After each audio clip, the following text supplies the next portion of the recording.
This is another episode of Standup Comedy, your host and MC, celebrating 40-plus years on the fringe of show business. Stories, interviews, and comedy sets from the famous and not so famous. Here's your host and MC, Scott Edwards. Ladies and gentlemen, welcome and thanks for joining us for another bonus episode, An Audience of One. And we're in for a real treat because a guy you've heard many, many times on the Bob and Tom radio show, a terrific stand-up comic and a great friend, Tim Bedore, has brought his famous Vague But True segments, and we have one today that he made special for this podcast.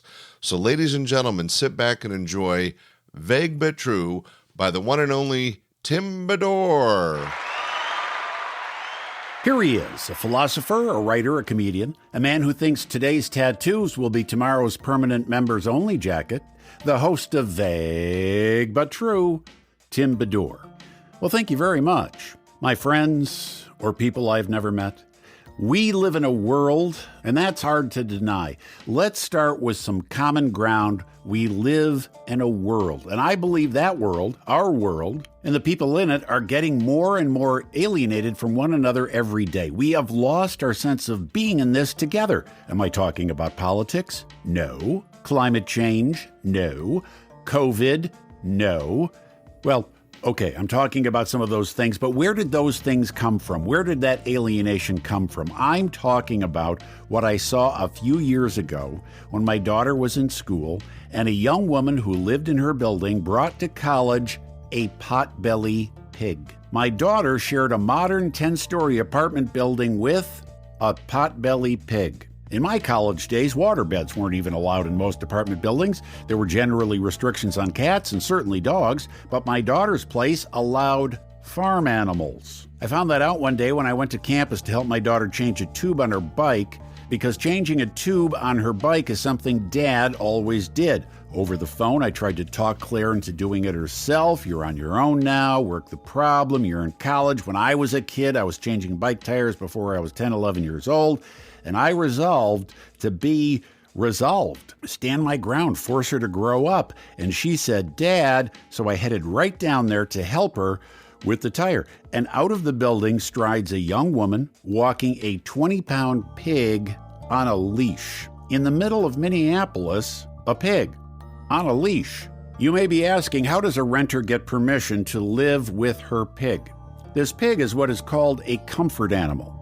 If a student gets a doctor's note saying they have anxiety issues, dorms and college apartment buildings allow students to live with anxiety-reducing pets like a pig. If her comfort pig helps this young woman, good for her, but I sure hope her roommates aren't Jewish or Muslims, and I also hope they grew up on farms. If you grew up on a farm, head off to college, and your roommate has a pig, well, not much has changed. But if you grew up in a kosher family, head off to college only to find out your roommate has a cloven-hoofed animal that doesn't chew its cud, that's not lousy, that's literally an abomination. Kosher Jews, Muslims, people who don't want to eat or live with pork or farm animals all will freak out when they walk in, meet their new roommate, who has not only already taken the bottom bunk, but says, oh, and by the way, meet Oscar Mayer. This may be the first time in history a kid calls home from their first week in college complaining to their parents that the roommate is a pig and not mean a messy human. How did we end up with a generation of young people so anxious they need comfort animals? I blame participation trophies. For 5-year-olds to be rewarded with a trophy taller than them just for showing up means the rest of their life is downhill from there and thus endless anxiety. The other cause of their anxiety of not being assertive, having trouble making decisions, stems from growing up in a world where mostly sunny is somehow different than partly cloudy. All their lives, they've heard these idiot TV weather people saying, it's going to be mostly sunny today and partly cloudy tomorrow. How can you have direction and certainty in a world like that? Well, the building my daughter lived in allowed cats, small dogs, and at least one pig. But by allowing one pig, How can there be future limits on what other animals future tenants considered to be a comfort pet? By rejecting a species of comfort pet, you will be producing the very anxiety their comfort pet is there to reduce. And if you force other kids to live with animals they don't want to live with, you will produce in them, guess what?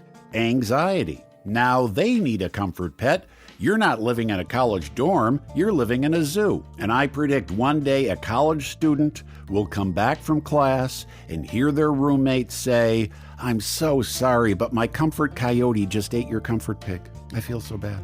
So no more participation trophies. Let's bring ourselves back together as one. Let's see ourselves as part of the whole, not so much as individuals, by getting rid of participation trophies. And let's stick with mostly sunny. Dump the partly cloudy. Mostly sunny, way more positive. That's Vague But True. I'm Tim Bedore on Scott Edwards, your host and MC podcast.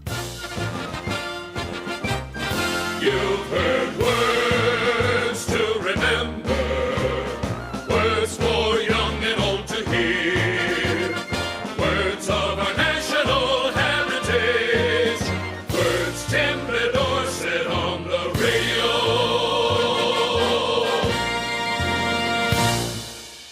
Hey, ladies and gentlemen, I hope you enjoyed that. A special Vague But True segment put together by the very funny Tim Bedore. Thanks, Tim, for doing that. Ladies and gentlemen, that has been our Audience of One for this week bonus show. Stay tuned this Sunday. We have another great podcast coming out for you. Thanks for listening and be sure to share. Bye. We hope you enjoyed this episode of Stand-Up Comedy, your host and MC. For information on the show, merchandise, and our sponsors, or to send comments to Scott, visit our website at www.standupyourhostandmc.com. Look for more episodes soon and enjoy the world of stand-up comedy.